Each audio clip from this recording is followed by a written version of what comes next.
तो हेलो दोस्तों, हाय भाई लोग, सिस्टर्स, ब्रदर्स, सब लोगों को मेरा प्यार भरा नमस्कार।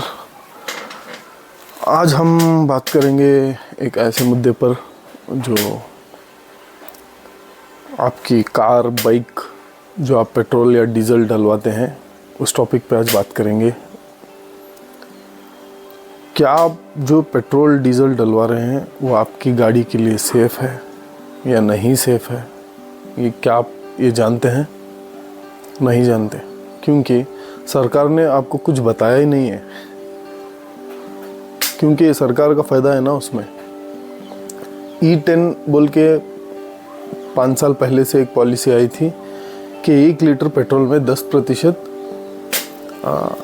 E10 फ्यूल होगा बोल के। ओके, अभी रिसेंटली पॉलिसी है कि E20 फ्यूल होगा बोल के। ठीक है, वो भी हम लोग मान लेंगे।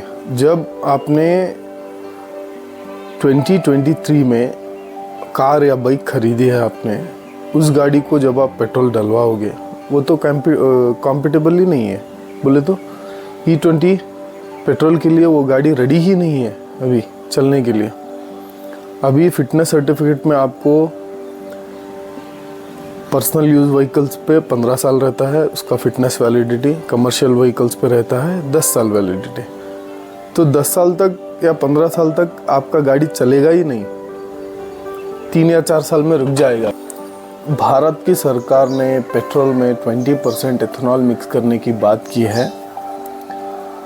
क्या ये फैसला सही है या हमको बिना पूछे ही, बिना समझे ही, बिना बोले ही हमारे से ये करवाया जा रहा है, लाइक ज़बरदस्ती? नितिन गडकरी जी का, यूनियन मिनिस्टर नितिन गडकरी जी का ये अनाउंसमेंट है कि E20 फ्यूल आपके जब बाइक या कार में पड़ेगा तो उससे कोई नुकसान नहीं होगा। क्या ये सच है? हरगिज़ भी नहीं। जैसे आप मान के चलोगे, आपने एक पुराना मोबाइल लिया है, पुराने मोबाइल में उसको नया सॉफ्टवेयर डलवाया है। आपका मोबाइल तो पुराना ही रहेगा, उसमें सॉफ्टवेयर नया रहेगा, तो उसका कॉम्बिनेशन मैच नहीं होगा। जितना भी आप कोशिश कर लो, उसका हार्डवेयर सब रहेगा। जब आपके पास पुरानी कार है, पुरानी कार होने के बावजूद आप उसमें नया फ्यूल डालोगे तो उसका इंजन और नए फ्यूल का जो कॉम्बिनेशन रहता है वो नहीं जमेगा। कॉम्बिनेशन हरगिज़ भी नहीं जमेगा। आपकी कार को नुकसान ही होगा, फ़ायदा तो हरगिज़ भी नहीं होगा। एथेनॉल बनाने के लिए बहुत कम पैसा खर्चा होता है।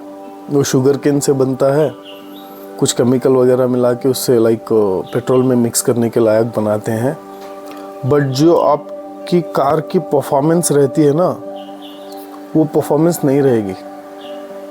कार लाइक मानो खरगोश और तांबिल का जो टॉर्टाइस का, रैबिट एंड टॉर्टाइस का जो आपने रेस सुना है ना, सेम ऐसा ही इसका कहानी है। जबकि आपकी कार या बाइक 10 साल या 15 साल चलने वाली है तो नहीं चलेगी। 3-4 साल में सीधा उसको कबाड़ा बना के सरकार ये छोड़ देगी, कबाड़ा बना के। ज़बरदस्ती हम लोग कार खरीदें अपनी खुशी के लिए, ज़बरदस्ती सरकार को टैक्स बने, ज़बरदस्ती हम लोग जो वो कार में जो वो बोलेंगे वही फ्यूल डालेंगे। कार का जो रोड टैक्स है वो सब है जो हम लोग ही भरेंगे, बट सब कुछ कंट्रोल सरकार करेगी। इसका कुछ मतलब है? पैसा हमारा, टैक्स हमारा, सब कुछ सरकार का। अभी हम लोग 23 में जो भी गाड़ी खरीदे हैं, 3-4 साल में उसको कबाड़ा बना के हम लोग को भेजना पड़ेगा, या तो स्क्रैप करना पड़ेगा या तो कुछ करना। ऐसी हालत हो जाएगी हमारी गाड़ियों की। कई लोग कह रहे हैं कि E20 पेट्रोल से उनका माइलेज 15 से 20% ड्रॉप हुआ है, बिकॉज उसमें E20 पेट्रोल में उतना पावर नहीं रहता जितना कि इंजन को चाहिए। इंजन वो रोता रहेगा, पेट्रोल पड़ता रहेगा उसको, जैसे हम लोगों को ज़बरदस्त भूख लगी है, हम लोग सिर्फ कुछ पानी पी के चुप रह लेंगे तो चलेगा क्या? नहीं होगा, ऐसा हो जाएगा उसमें।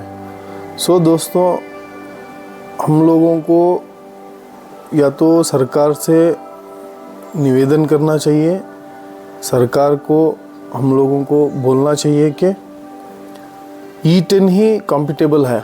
E10 भी कॉम्पिटेबल नहीं है, उसमें भी ऑलरेडी बहुत से नुकसानात हैं। और सरकार को हम एक बोल सकते हैं कि हमारी गाड़ियाँ सड़कों पे आ जाएं। आप कई गाड़ियों में देखा होगा कि हाईवे पे रुक जाना, इंजेक्टर्स प्रॉब्लम होना, उसका फ्यूल इंजेक्टर जो होता है ना, जो पंप सप्लाई करता है इंजन के लिए, वो ख़राब हो जाना, ऐसा सब हो जाएगा दोस्तों। सो आप या तो कार ही मत खरीदो, या तो सरकार का नया पॉलिसी आने तक उसको होल्ड करके रखो। या तो आपका पैसा बर्बाद होगा और कार भी बर्बाद होगी, नुकसान आपका होगा, फ़ायदा सरकार का होगा। ये जो नितिन गडकरी जी कह रहे हैं कि E10 E20 बोल के, ये एथेनॉल जो भी कंपनी बनाती है वो पूरा नितिन गडकरी जी का ही है और किसी का नहीं है। फ़ायदा नितिन गडकरी जी को ही हो रहा है। अंबानी, अदानी, नितिन गडकरी जी, सब इनका ही फ़ायदा हो रहा है देश में, और किसी का लोगों का फ़ायदा नहीं हो रहा है। अभी रिसेंटली बात आई है कि वोट चोरी हुआ है बोल के राहुल गांधी ने क्लेम किया है फेस टू फेस डाटा के साथ। अब इसको क्या बोलें, मुद्दे तो बहुत हैं देश में, बट हमारे जो मोदी जी हैं सीधा भाग के बेंगलोर को गए हैं। बेंगलोर को जाने के बाद उधर मेट्रो तो रेडी था, मनमोहन सिंह ने स्टार्ट किया था वो। वहाँ की सरकार ने डायरेक्ट स्पीच में ही बोल दिया कि मनमोहन सिंह ने इसका शंख बजाया था तो आज पूरा जाके क्लियर हुआ बोल के। 20 से 25% भी नहीं दिया है मेट्रो के लिए, कर्नाटका के मेट्रो के लिए 20 से 25% भी पैसा नहीं दिया है। 70-75% कर्नाटका की सरकार ने उस मेट्रो को चलाने के लिए पैसा और बजट और टैक्स, पूरा टैक्स पेयर का मनी जो है, येलो लाइन अभी स्टार्ट किया है मेट्रो को, उसका इनाग्रेशन करने के लिए मोदी जी भाग गए इधर से। सिर्फ ऐसा हाथ हिला के ख़त्म कहानी, कुछ है तो नहीं। तो दोस्तों, बात हो रही थी E20 पेट्रोल की। सोचिए समझिए, उसके बाद आप फैसला लीजिए। जब तक आपकी गाड़ी E20 फ्यूल के लिए रेडी ना हो तब तक आप गाड़ी मत खरीदिए। तो धन्यवाद, नमस्कार। आज का एपिसोड यही ख़त्म करते हैं दोस्तों, नमस्ते।